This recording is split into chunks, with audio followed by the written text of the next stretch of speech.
Good morning student. आज हम discuss करेंगे कम्यूटेशन प्रोसेस। डीसी मशीन में कम्यूटेशन प्रोसेस क्या होती है। सबसे पहले हम जान लेते हैं introduction. The process by which commutator converts induced alternating current AC into DC current DC known as the commutation process. इस प्रोसेस में क्या होता है, जो हमारा उसमें डीसी मशीन में कम्यूटेटर होता है, वो कम्यूटेटर क्या करता है, वो एसी पावर को डीसी में कलेक्ट करता है, और अगर हमें उसे डीसी पावर देनी होती है तो वो डीसी को एसी में कन्वर्ट करके हमारी मशीन्स को देता है। तो उसमें जो कम्यूटेटर होता है वो क्या होता है, एक मेटल रिंग का बना होता है which is used in the armature in DC machine, जो हमने उसमें यूज किया गया है। तो इस तरह की पूरी प्रोसेस क्या कहते हैं, कम्यूटेशन प्रोसेस कहते हैं। और कम्यूटेशन प्रोसेस में हम जान लेते हैं और क्या क्या होता है।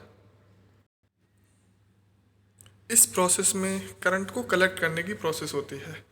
वो कैसे करते हैं, जैसे हमारा आर्मेचर कंडक्टर्स होते हैं, वो आर्मेचर कंडक्टर किससे कनेक्टेड होते हैं, वो हमारे कम्यूटेटर के सेगमेंट से कनेक्टेड होते हैं। और कम्यूटेटर सेगमेंट हमारा किससे कनेक्ट होता है, वो कार्बन ब्रशेस से कनेक्ट होता है, जो कि कार्बन ब्रश क्या करते हैं, उससे करंट को कलेक्ट करते हैं। जैसा कि इस फिगर में दिखाया जा रहा है, इसमें A B C D E, ये क्या है, हमारे कम्यूटेटर के सेगमेंट हैं। ये ए हो गया, ये बी हो गया, ये सी और डी और ई, ये हमारे क्या है, कम्यूटेटर के सेगमेंट है।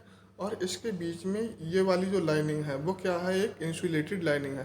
सारे सेगमेंट एक दूसरे से क्या है, इंसुलेटेड है। और वो हमारी लाइनिंग किससे बनी हुई है, माइका के मटेरियल से बनी हुई है।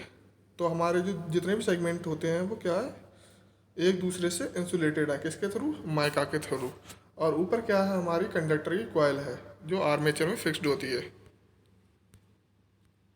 और जो हमारा कम्यूटेटर होता है वो हमारा जो नीचे वाला फिगर है उस फिगर के अकॉर्डिंग होता है, एक सर्कुलर की फॉर्म में होता है। और जो बना किसका होता है, एक मेटेलिक रिंग का बना होता है, और उसके बीच में क्या लगे होते हैं, माइकास लगे होते हैं। इसमें बेसिकली करंट को कलेक्ट करने की तीन प्रोसेस होती हैं। तो फर्स्ट केस में क्या होता है, इस केस में जो हमारा A B C D segment है, तो सी सेगमेंट जो हमारा है, उस सेगमेंट के पास क्या होता है, हमारा ये कार्बन ब्रिसेस लगा होता है।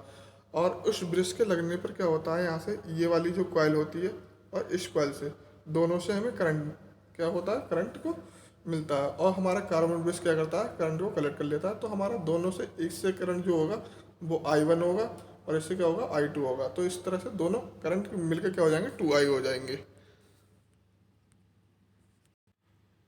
और केस सेकंड में क्या होता है, जब हम ब्रश को थोड़ा सा खिसका देते हैं तो हमारा जो ब्रश किसके कांटेक्ट में आ जाता है, उस टाइम में हमारा केस वन में क्या था, पूरा कांटेक्ट सी पे था।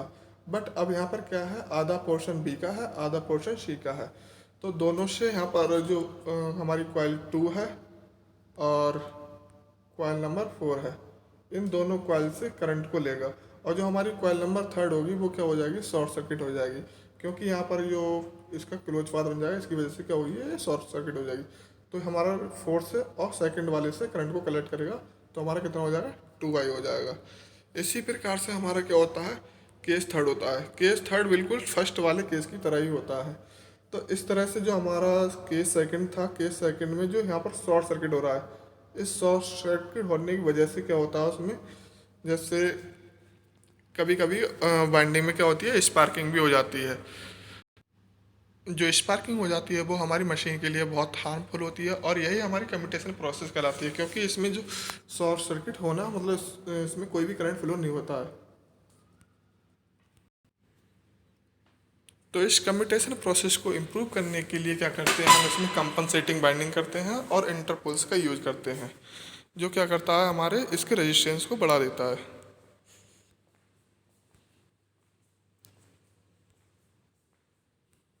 तो इस तरह से हमारी क्या थी, ये कम्यूटेशन प्रोसेस थी। Thank you so much.